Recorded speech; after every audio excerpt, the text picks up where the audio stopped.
What is albedo? How could moving continents affect global climate?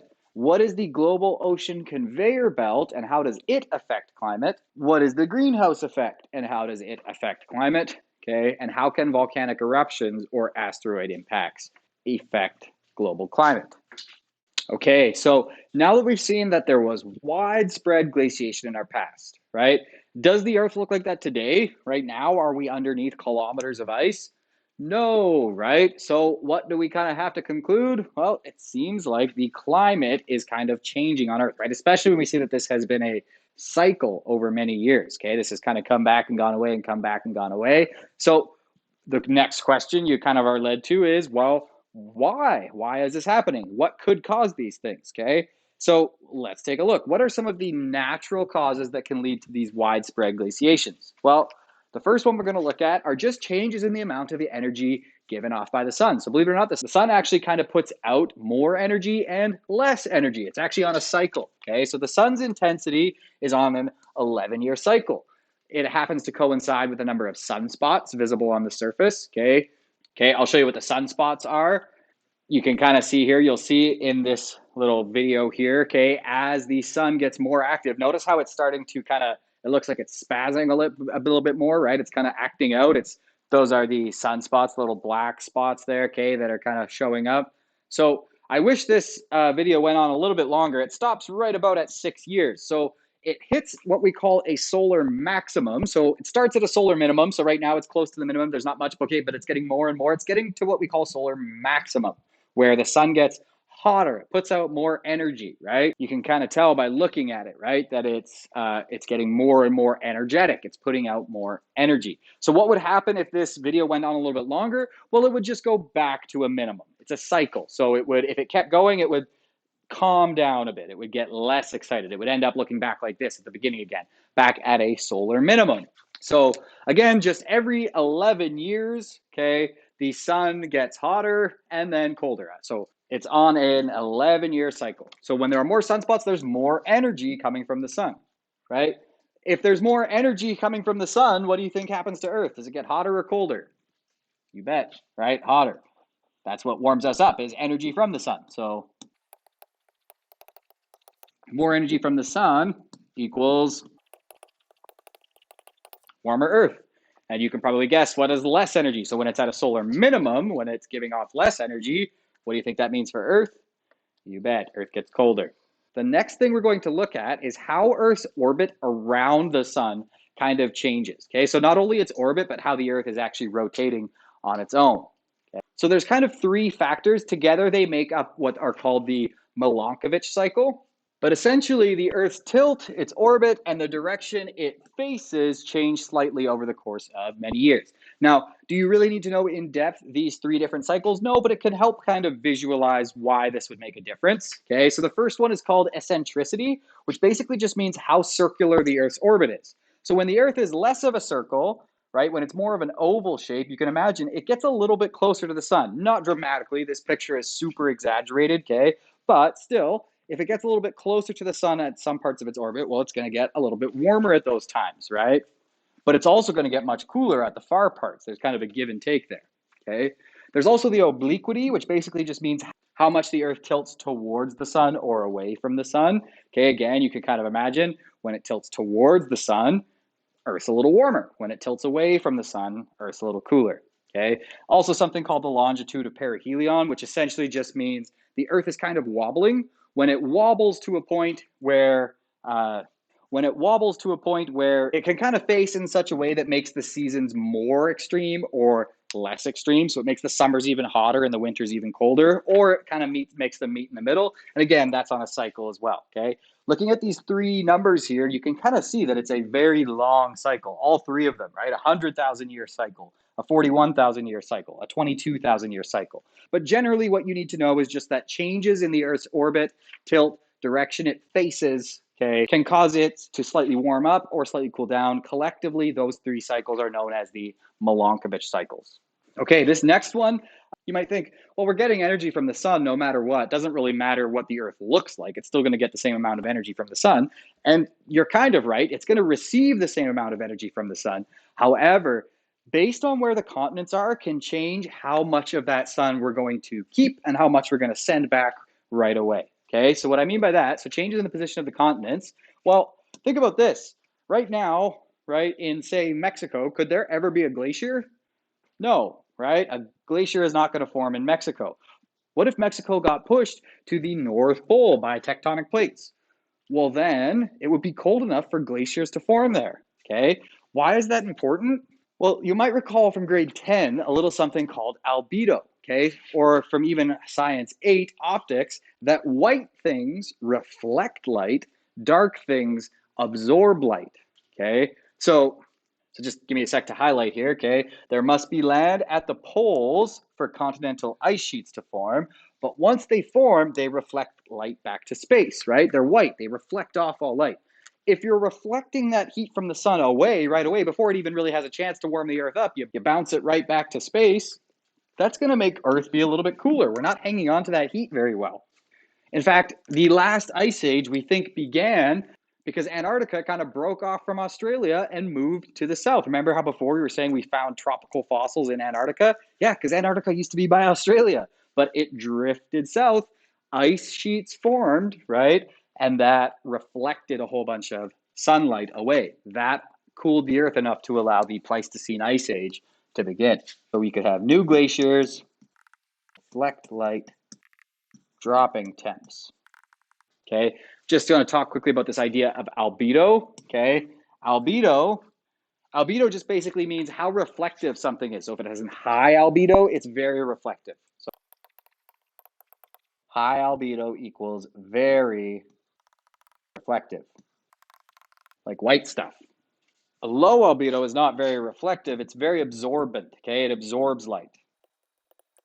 When the earth absorbs light and heat, it gets warmer and hotter. It absorbs it, right? So this is darker stuff. Like the dirt that used to be there before the glacier formed. So when glaciers form, Earth's albedo goes up, meaning more sunlight is reflected out, meaning the Earth gets cooler, which can actually mean that more ice forms, right? If the Earth gets cooler, then more glaciation can occur.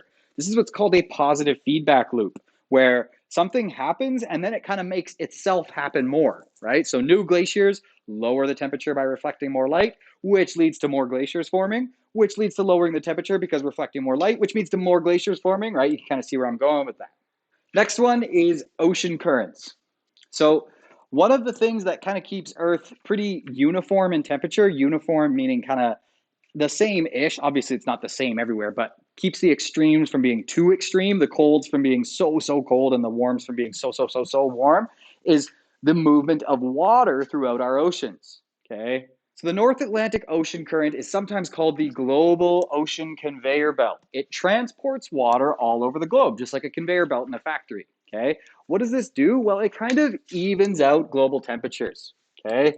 It carries warmer water to colder parts of the earth and vice versa. It kind of takes the colder water back to the warmer parts.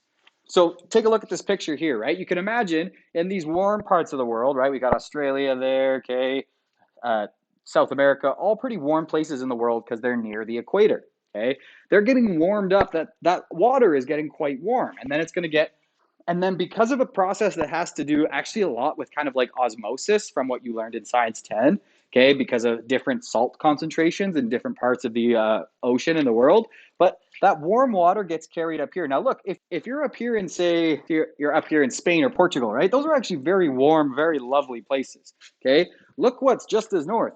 Pretty much Newfoundland is right there. Now, Newfoundland can be nice in the summer for sure, right? But it gets pretty cold most of the time. Even when it's nice, there's often a lot of kind of rain, and you wouldn't really think of it like Portugal, where people go for vacation even in the winter, right?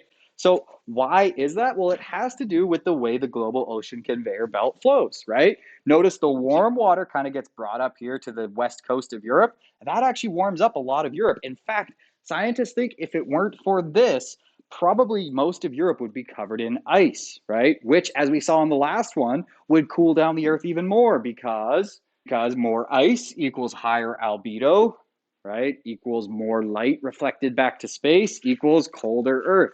This is very crucial in kind of keeping the Earth at not extreme temperatures, okay? So kind of Yes, there's going to be cold places, there's going to be warm places, but the cold places would be even colder without this, and the hot places would be even hotter without this. So think of it like if you've ever warmed up your bathtub or whatever, right? You kind of have to swirl the water around to get it even everywhere.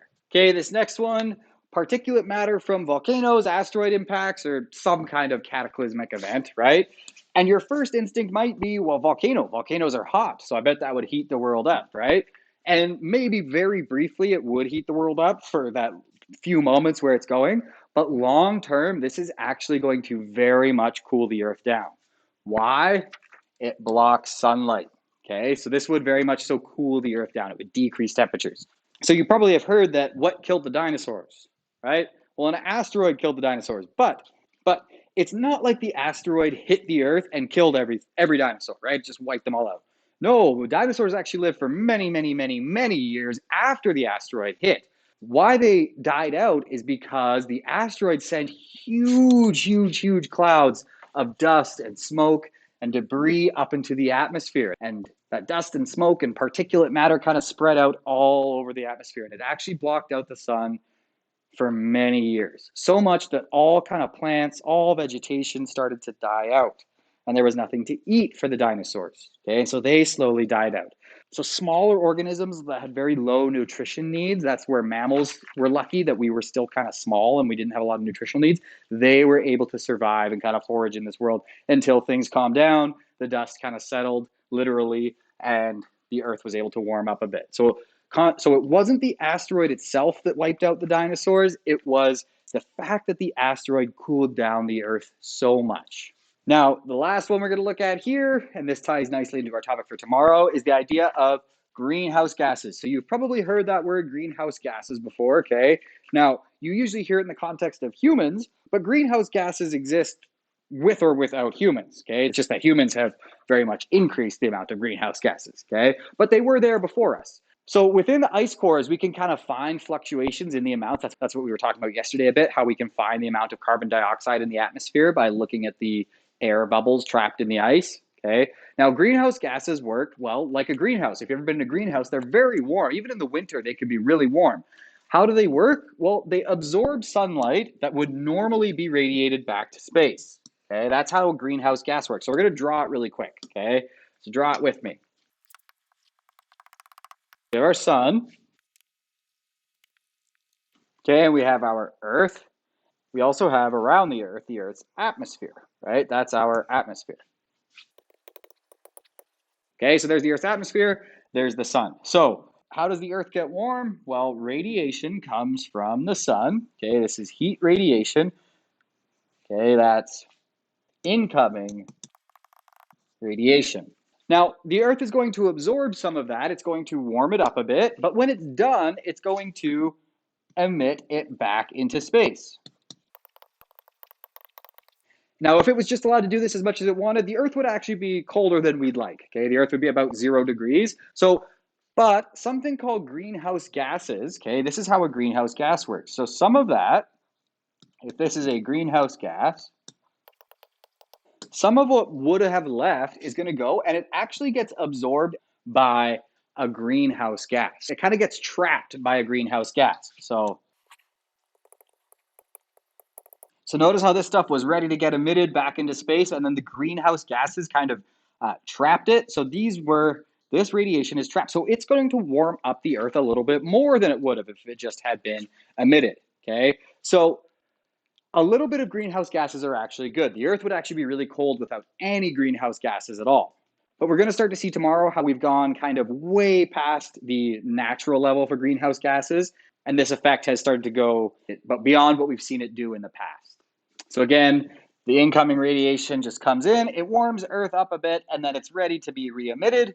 Okay, some of that will be emitted, but others will kind of get trapped by the greenhouse gases, and it will end up warming the Earth more than it normally would, which to a certain extent can be a good thing, but too much of anything is a bad thing. We'll see that tomorrow. Okay, so here again are the big ideas, just what you should be able to pull out of this, okay? What is a solar intensity cycle? What 3 factors make up the Milankovitch cycles? Really don't need to worry about those, but just know generally how they affect the climate, okay? What is albedo? or how could continents moving end up affecting the global climate?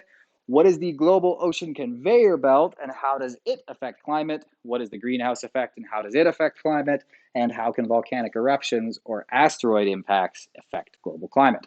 Okay, so for this topic, if you want some practice, go try the topic 3 section of the practice assignment for this week.